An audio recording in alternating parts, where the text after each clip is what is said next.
আফগানিস্তানে ৬ মাত্রার ভূমিকম্পে প্রাণ হারিয়েছেন ২৫০ জন, আহত ৫ শতাধিক। তালেবান কর্মকর্তার বরাত দিয়ে এই তথ্য জানিয়েছে এনবিসি নিউজ। রোববার মধ্যরাতে দেশটির পূর্বাঞ্চলে পাকিস্তান সীমান্তের কাছে আঘাত হানে এই ভূমিকম্প। পরের কয়েক ঘন্টায় অনুভূত হয় আরও ৩টি আফটার শক।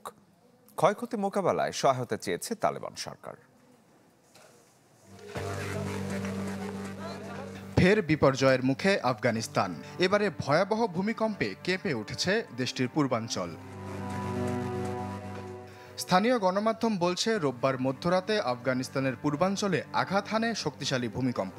মুহূর্তেই ধসে পড়ে বহু ঘরবাড়ি, চারপাশে ভাঙাচোরা ইট পাথরের স্তূপ, কান্না আর আহাজারিতে ভারী হয়ে ওঠে বাতাস। রিক্টার স্কেলে কম্পনের মাত্রা ছিল ৬।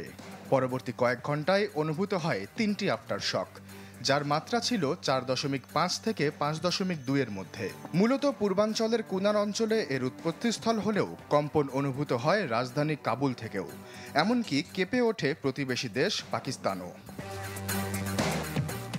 স্থানীয় প্রশাসনের তথ্য অনুযায়ী নিহতের সংখ্যা ২৫০ ছাড়িয়েছে। আহত হয়েছেন আরও ৫ শতাধিক, যাদের মধ্যে বেশিরভাগের অবস্থাই আশঙ্কাজনক। ধ্বংসস্তূপে চাপা পড়াদের উদ্ধারে কাজ করছে সেনা ও স্থানীয় স্বেচ্ছাসেবীরা। ভূমিকম্পের কেন্দ্রস্থল ছিল ঘনবসতিপূর্ণ এলাকায়, তাই হতাহতের সংখ্যা আরও বাড়তে পারে বলে আশঙ্কা করছে উদ্ধারকারী দল। এরই মধ্যে উদ্ধার তৎপরতায় আন্তর্জাতিক সহায়তার আহ্বান জানিয়েছে আফগান কর্তৃপক্ষ। আশ্বাস চৌধুরী, চ্যানেল 24। নতুন বাংলাদেশ গড়তে এলো জুলফিকার স্টিল। জুলফিকার স্টিল, ইস্পাত দৃঢ় অঙ্গীকার।